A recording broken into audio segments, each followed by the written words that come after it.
자, 엄근진 기자와 함께하는 대유잼 뉴스. 오늘은 이 부동산 시장, 공인중개사 업계에 조금 다들 놀란 뉴스를 하나 같이 확인해 보겠습니다. 이데일리에서 오늘 오후에 이 기사가 나왔는데요. 공인중개사 문턱 높아진다. 자격증 시험 상대평가로 전환이라는 제목으로 단독 기사가 나왔습니다. 공인중개사 시험은 뭐 다들 아시다시피 현재 절대평가로 합격자를 선발하고 있는데요. 이것을 상대평가로 전환한다는 내용이 나온 겁니다. 소제목을 일단 보면 이 관련한 발의가 국회에서 있었던 것 같고요. 이렇게 되면 현재는 평균 60점 넘으면 합격인데 이것을 상대평가로 하고 또 인원을 제한하는 내용이 있는 것 같습니다. 현재 공인중개사 자격증 보유자가 2019년 기준으로 45만 명 상황이고요. 그런데 개업은 이 중에 한 20%, 5명 중에 1명 정도만 개업을 실제로 하고 있고 나머지는 다 장롱 면허다. 그렇기 때문에 문턱을 높여서 전문성을 높이고 출혈 경쟁을 방지하겠다. 뭐 이런 차원의 추진이다라고 설명이 되어 있습니다. 이 반응이 엇갈릴 수밖에 없는데 일단은 자격증을 준비해왔던 분들, 뭐 올해 합격을 하셨으면 다행인데 올해 합격하지 못해서 내년 시험을 또 준비하고 계시거나 이런 분들 입장에서는 청천벽력 같은 이야기일 수 있죠. 갑자기 상대평가로 치른다니 말이 되나 은퇴 후 유일한 일자리를 뺏긴 기분이다 라는 그런 인터뷰도 있었고요. 또 공인중개사 협회 차원, 이 공인중개사 업계 차원에서는 이미 이 자격증 자체가 스펙 쌓기용 또 보험용으로 전락해버린 탓에 권위가 떨어졌다. 자격증 남발 때문에 중개사 과잉 시대가 돼버렸다. 그렇기 때문에 이런 상대평가 전환, 인원 제한이 필요하다. 뭐 이런 의견을 주장하고 있는 것입니다. 서로 자기 입장에 맞춰서 그 부분이 좀 반영이 돼서 정치권에서 일단 관련 법안이 발의가 된 것 같습니다. 자, 국회와 부동산 업계 등에 따르면 하영재 국민의힘 의원은 지난 11일 공인중개사 시험을 절대평가에서 상대평가로 바꾸는 개정안을 대표 발의했다.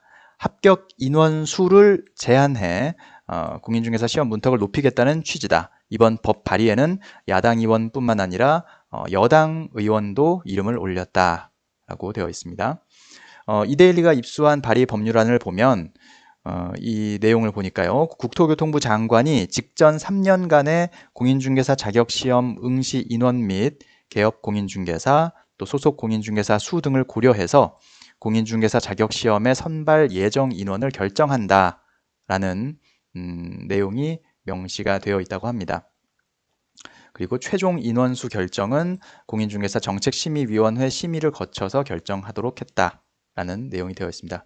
그러니까 일단은 인원수를 제한한다는 것, 합격 인원수를 제한한다는 것이 일단은 중요한 포인트이고요. 그리고 그 기준은 뭐 예를 들어서 대략 직전 3년간의 응시 인원과 현재 개업 공인중개사 또 소속 공인중개사 수 등을 고려해서 선발 예정 인원을 결정한다라는 내용이네요. 자, 이런 어떤 결정 또는 추진이 이루어진 배경에는 역시 공인중개사 자격증을 따놓고도 개업을 하지 않는 사람이 참 많은 그런 현실이 많이 반영이 된 것 같습니다. 일단은 따놓고 나중에 뭐 할 거 없으면 개업하면 되지 뭐 이런 식으로 생각하는 분들이 많으면서 현재 공인중개사 자격증은 장롱 면허로 전락한 게 현실입니다. 그러다 보니까 아무래도 합격한 이후에 자격증을 장기간 방치한 분들이 많고 그런 분들이 나중에 개업을 하게 될 경우에는 또 전문성이 결여되는 그런 문제가 계속해서 지적이 되어 왔던 것도 사실입니다. 2019년 기준으로 공인중개사 자격증 보유자는 45만 명인데요. 이 중에 23.5% 정도 10만 6천 명만이 공인중개사 사무소를 개업했다라고 되어 있습니다. 이렇게 치면 4명 중에 1명 정도만이 실제로 개업을 하고 있고 또 그러니까 대표 개업을 했다는 것은 이제 그 사무실의 대표 공인중개사라는 뜻이고요. 거기에 이제 직원으로 채용되는 경우도 있죠. 소속 공인중개사로 취업한 사람도 있는데 그 사람은 한 14,000명 정도다. 그러면 합하면은 한 12만 명 정도가 현재 현업에서 뛰고 있다라고 볼 수가 있겠고, 그러면 4분의 1보다는 조금 많은 수준이지만 어쨌든 뭐 한 4명 중에 1명이라고 봐도 무방한 수준이라고 볼 수 있을 것 같습니다. 또 추후에 이런 자격증 보유한 사람들, 그러니까 지금 45만 명 중에 12만 명이 실제 현업으로 뛰고 있고, 그렇다면 33만 명은 일단 자격증만 갖고 있는 사람들인데, 이 사람들이 개업을 하거나 혹은 그 중개시장에 뛰어들 경우에 과열 경쟁이 벌어지고, 그렇다면 부동산 시장에 좋든 싫든 영향이 있을 수밖에 없는 그런 가능성도 무시할 수 없다는 그런 평가인데요. 이 하영재 의원은 현재 공인중개사 시장 자체가 출혈 경쟁이 심각하다. 자격증 보유자가 너무 많아서 관리도 안 되고 또 자격증 대여 같은 고질적인 문제가 계속되고 있다. 물론 이 부분은 단속을 통해서 많이 예전에 비해서 10여 년 전, 20년 전에 비해서는 자격증 대여 문제는 많이 줄어들었다고 생각이 되는데 현장에서는 아직까지 이런 문제가 많이 제기가 되고 있나 봅니다. 그래서 이런 것들을 감안해서 수급 조절을 명분으로 상대평가 도입이 발의가 된 것이다 라고 설명을 하고 있습니다. 자, 국회 의안정보 시스템에 올라온 내용을 좀 더 보면요. 하영재 의원 등 10인이 일단 제안을 했습니다. 지난 11일에 제안을 했고요. 제안 이유 아까와 동일하죠. 이런 부동산 시장 중에서 공인중개사 시장의 포화 상태를 고려할 때 선발 시험을 상대평가제로 전환해서 공인중개사의 수를 조정해서 과도한 경쟁을 예방해야 한다라는 지적이 있었고, 이에 따라 국토부 장관이 직전 3년간의 어떤 자격증 시험 응시 인원과 또 현재 개업 공인중개사, 소속 공인중개사의 수를 고려해서 선발 인원을 결정하도록 하는 규정을 신설하자. 그렇게 해서 공인중개사 시험을 상대평가제로 전환하려는 취지다. 이렇게 설명을 하고 있습니다. 자, 그러면 현재의 법은 어떻게 되어 있을까요? 현재 공인중개사법은 공인중개사 시험에 대해서 어떻게 규정을 하고 있는지 한번 살펴보도록 하겠습니다. 네. 자, 국가법령정보센터에서 법제처 이 사이트에 보면 각 해당 법률에 대해서 자세하게 살펴볼 수가 있는데요. 공인중개사법에 보면 이 중개사 시험이 어떻게 진행되는지, 어떻게 운영되는지에 대한 설명이 나와 있습니다. 한번 살펴보겠습니다. 일단은 그 공인중개사 정책심의위원회라는 것이 존재를 하는데요. 국토교통부 산하에 있습니다. 국토교통부에다가 이 위원회를 둘 수 있고, 이 위원회에서 공인중개사 시험 등 자격 취득에 관한 사항을 심의할 수가 있습니다. 자, 그리고 자격 시험에 대한 설명이 나와 있는데요. 일단 공인중개사가 되려는 사람은 시도지사가 시행하는 시험에 합격을 해야 되고요. 국토부 장관은 시험 수준의 균형 유지 등을 위하여 필요하다고 인정되는 때에는 직접 시험 문제를 출제하거나 시험을 시행할 수 있다라고 되어 있습니다. 그리고 시험 과목, 시험 방법, 시험의 일부 면제, 또 그 밖에 시험에 관해 필요한 사항이 대통령령으로 정한다라고 되어 있죠. 네, 대통령령 그러면 어떤 내용인지 살펴보면요. 일단 시험은 1차 시험, 2차 시험으로 구분하여 시행한다. 그리고 2차 시험은 1차 시험에 합격한 자를 대상으로 시행한다. 지금과 똑같은 내용이죠. 그리고 자, 여기서 보면 1차 시험은 선택형으로 출제하는 것을 원칙으로 하되 주관식 단답형 또는 기입형을 가미할 수 있다라고 되어 있고요. 2차 시험은 논문형으로 출제하는 것을 원칙으로 하되 주관식 단답형 또는 기입형을 가미할 수 있다라고 되어 있습니다. 그렇다면 현재 1차 시험은 우리가 오지선다로 되어 있죠. 선택형으로 출제하는 원칙을 따르고 있습니다. 그런데 만약에 필요시에는 단답형 또는 기입형으로 주관식으로 또 출제가 가능한 부분이 있습니다. 현재는 이거는 시행하지 않고 있죠. 또 2차 시험은 논문형으로 출제하는 것을 원칙으로 하되라고 되어 있죠. 하지만 2차 시험도 현재는 선택형으로 오지선다로 1차 시험과 동일하게 출제가 되고 있습니다. 따라서 사실 2차 시험은 공인중개사법에서 삼고 있는 원칙과는 조금 다르게 시행되고 있다. 그래서 만약에 지금 하영재 의원이 대표 발의한 그 개정안이 아니더라도 만약에 2차 시험이 변화할 가능성도 현재 법 상태에서 개정안이 통과되지 않더라도 그런 변화의 가능성도 항상 염두에 두어야 합니다.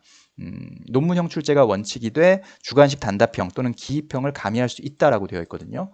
사실 그렇기 때문에 2차 시험은 지금 법에서 규정하고 있는 것보다는 또 다른 형태로 지금 출제되고 있는 것을 알 수가 있습니다. 자, 시행기관장은 시험을 시행하려는 때에는 예정 시험 일시 그리고 시험 방법 같은 시험 시행에 관한 개략적인 사항을 매년 2월 말까지 신문, 관보, 방송 중 하나 이상에 공고하고 또 인터넷 홈페이지 등에도 공고해야 한다라고 되어 있는데요.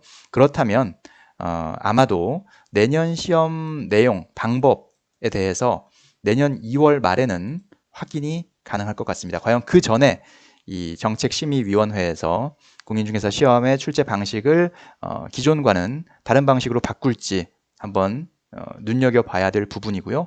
그 전에 또 하영재 의원이 대표 발의한 그 개정안이 통과될지 여부도 눈여겨볼 부분인 것 같습니다.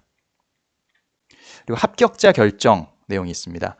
일단 1차 시험은 100점 만점에 매 과목 40점 이상 그리고 전 과목 평균 60점 이상 득점한 자 합격자로 한다. 지금과 동일하죠.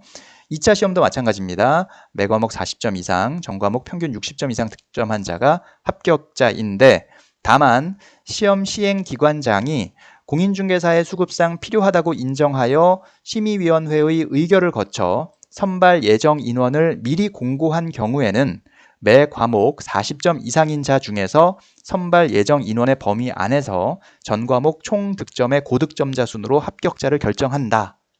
자, 지금 현재 공인중개사 법에서도 이미 절대평가보다는 좀 더 까다로운 상대평가와 유사한 그런 합격자 결정 기준이 포함되어 있습니다.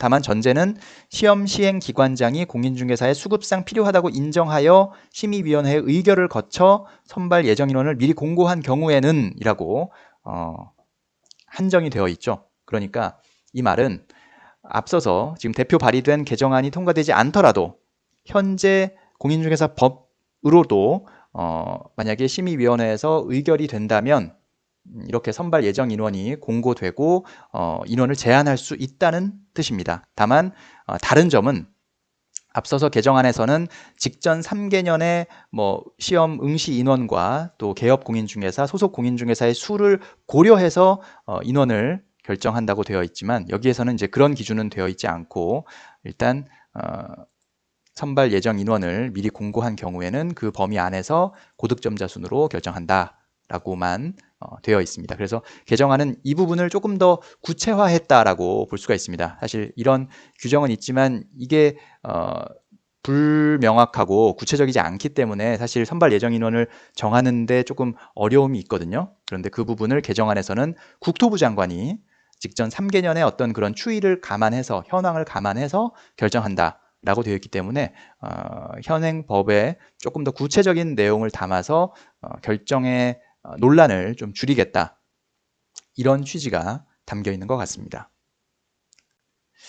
자, 그리고 시험 시행 기관장은 응시생의 형평성 확보 등을 위하여 필요하다고 인정하는 경우에는 의결을 거쳐서 최소 선발 인원 또는 응시자 대비 최소 선발 비율을 미리 공고할 수 있다라고 되어 있습니다. 그러니까 이 부분도 아직 지금 현재 하고 있지는 않지만 언제든 할 수 있다라는 내용인 거죠. 그리고 이렇게 최소 선발 인원 또는 최소 선발 비율을 공고한 경우 일단은 매 과목 40점 이상 또 전 과목 평균 60점 이상 득점한 자가 그 최소 선발 인원에 미달할 경우에는 매 과목 40점 이상인 자 중에서 고득점자로 합격자를 결정한다라고 되어 있습니다. 그러니까 이게 거꾸로 보면 또 유리해질 수 있는 측면도 있어요. 근데 그럴 가능성은 크지는 않지만 어쨌든 이 규정상으로 보면 최소 선발 인원을 어느 정도 정했을 때 만약에 과락 40점 아니고 그다음에 평균 60점 이상 득점한 사람이 그 최소 선발 인원보다 적을 때는 그 기준에 못 미치더라도 추가로 합격을 시킬 수 있다. 지금 현재 기준과 비교했을 때 그런 이야기이기도 하거든요. 그래서 이 부분은 좀 장단이 있다고 보지만 일단은 기본적으로는 바뀌는 것을 감안했을 때는 수험생들 입장에서는 당연히 정신적인 압박감이 더 커지고 부담감이 커지고 조금 불리하다고 느낄 만한 그런 내용이라고 볼 수가 있겠습니다. 자, 이렇게 해서 지금 공인중개사 시험 좀 바뀔 수 있는 가능성에 대한 기사와 그리고 현행 법의 내용을 살펴봤는데요.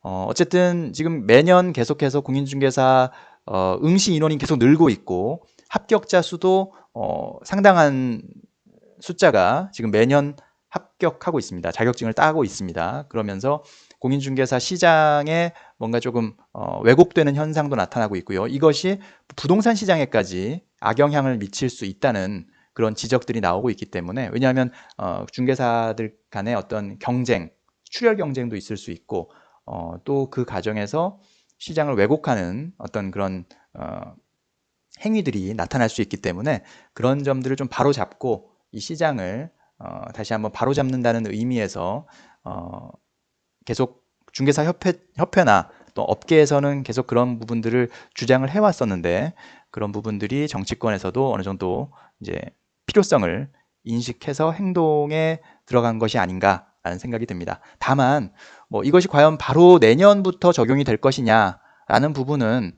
조금 회의적일 수 있습니다.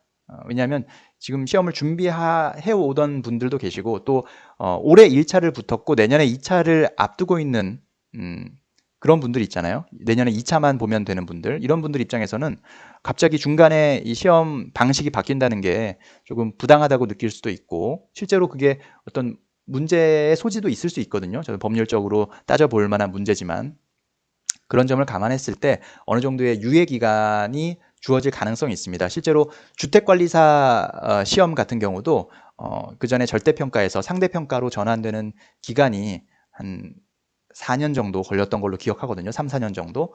그렇기 때문에 아마도 공인중개사 시험도 어느 정도의 좀 수험생들 입장에서 준비할 수 있는, 대비할 수 있는 시간을 주고 전환이 되지 않을까 싶습니다. 그렇다면 내년 시험에 엄청난 그런 경쟁률, 엄청난 응시 인원이 몰릴 가능성도 역시 배제할 수가 없고요. 그렇기 때문에 조금이라도 관심이 있으셨던 분들은 지금이라도 어쨌든 공부를 좀 시작하시는 것이 좋겠다라고 말씀을 드립니다. 그런데 지금 뭐 공인중개사 학원에서 여러 가지 뭐 이야기들을 하고 있죠. 지금 등록하면은 뭐 할인해 줍니다. 근데 그런 거는 계속 아마 1년 내내 할인 이벤트들이 있을 거예요. 프로모션이. 그러니까 꼭 지금 뭐 하루 남았다, 3일 남았다 뭐 이런 광고성 멘트에 조급해하지 마시고 천천히 본인의 어떤 스케줄, 본인이 할 수 있을지 이런 부분들을 잘 생각하시면서 그리고 무료 강의들이, 샘플 강의들이 많이 올라와 있습니다. 학원 홈페이지를 가보셔도 되고 아니면 유튜브나 이런 곳에 무료 강의들이 많이 있기 때문에 그런 것들 먼저 보시면서 내가 이 정도면 어느 정도 할 수 있겠다, 혹은 이 정도야? 그러면 내가 이걸 시간 어설프게 내서는 못하겠는데, 이런 좀 판단을 하실 수가 있거든요. 그 판단하신 이후에 좀 결정을 하시고 올인을 하시는 그런 결정을 내리시면 좋을 것 같다는 생각이 듭니다. 자, 엄근진 기자와 함께하는 대우점 뉴스, 오늘 공인중개사 시험과 관련한 뉴스와 내용 살펴봤습니다. 자, 시험과 관련해서 또 궁금한 내용 있으시면 언제든 물어봐 주시고요. 저는 다음 시간에 인사드리도록 하겠습니다. 감사합니다.